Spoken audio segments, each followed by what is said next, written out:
you very much. So based on that statement, I just wanted to highlight to the participants that this is something that is of great concern to the CTO. We've been wondering why there is loss of skills and loss of knowledge after people have participated in the learning event. And that is why the CTO has decided to chart a new course, as the SG has already said it, charting a new course for the CTO. So ever since the SG came on board, we've had so many discussions, going back and forth, trying to come up with innovative ways and creative ways of making capacity building activities and programs,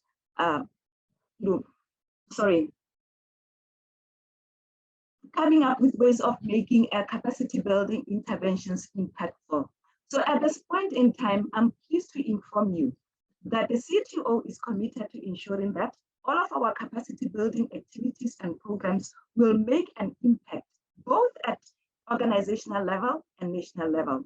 There was a statement made by another speaker, I think it was Lara, who indicated that capacity building is a national investment. And from the CTO standpoint, we are no longer going to provide capacity building for the sake of doing it, but we want to be able to measure impact. And we are going to make sure that capacity building programs contribute towards socio-economic development. So in terms of lessons learned for the Program for Development and Training, commonly known as the PDT, there are several factors that the CTO will be considering going forward. Firstly, we endeavor to assist organizations to transform digitally, and that is through the provision of digital skills training at affordable prices. You may recall that the CTO has different membership categories, ranging from small islands, least developed countries, so on and so forth. And so regardless of the members' economic status or developmental status, the CTO seeks to ensure that members have access to learning programs at affordable rates. It is through the provision of the digital skills program that we will not only be addressing the skills deficiencies that exist in our member countries and organizations, but we will also be bridging the digital divide. In a nutshell, we'll be killing two birds with one stone.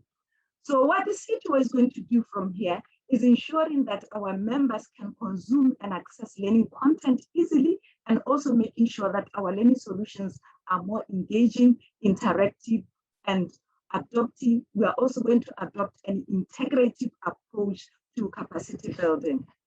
Secondly, considering how learning has evolved over the years, how people learned in the 18th and 19th century has changed dramatically. For us to remain relevant in the 21st century, we have to make sure that we embrace and integrate technology into our learning and development strategies, processes, and practices. We now have a generation that was born in the era of technology. And so how they learn is totally different from how you and I learned. Mr. Blanchard rightly said it, that if we fail to leverage on technology for the enhancement of capacity building programs, then we will stumble along the way. On the other hand, we have an explosion, we've seen an explosion in social media platforms in the likes of LinkedIn, YouTube, Instagram, and Facebook, just to name a few. And we all know that people spend most of their time in these platforms. And so this is where we need to avail our learning content and solutions. So the CTO will, in the near future, make sure that our learning content and learning solutions are accessible from these platforms. Thirdly, as HR practitioners, there is need for us to rethink measurement and evaluation of learning. Mr. Blanchard alluded to that earlier on. Considering the fact that learning delivery methods have changed, and even the way people learn or their styles of learning, we've seen a change in that. So we're going to have to rethink how we measure and evaluate the effectiveness of learning programs and solutions. Traditionally, we've always confined measurement and evaluation to course completion, but that narrative is now changing. On the other hand, we have tools that now allow for learners to dip in and out of the content anytime, anywhere. And again, these days, it is possible for a learner to acquire a skill without necessarily having to complete the entire course. And so the key question here is, how then do we measure and evaluate learning under the circumstances?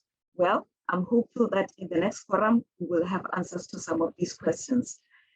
And last but not least, my advice to all HR professionals in this forum: we are all aware that the HR landscape has changed significantly, demanding for new skill sets and competencies. We can see that things are getting complicated and a little complex. And so as we focus on building competencies and capacity for our organizations, let us not neglect our own development, as reiterated by Dr. Jackie.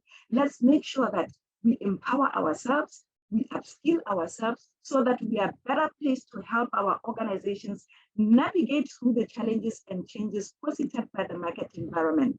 In conclusion, here at the CTO, we trust that you've all found the discussions meaningful and beneficial, and hopefully you will have something to take with you to your work environment. Ladies and gentlemen, I thank you very much for your attention. Over to you, Robert.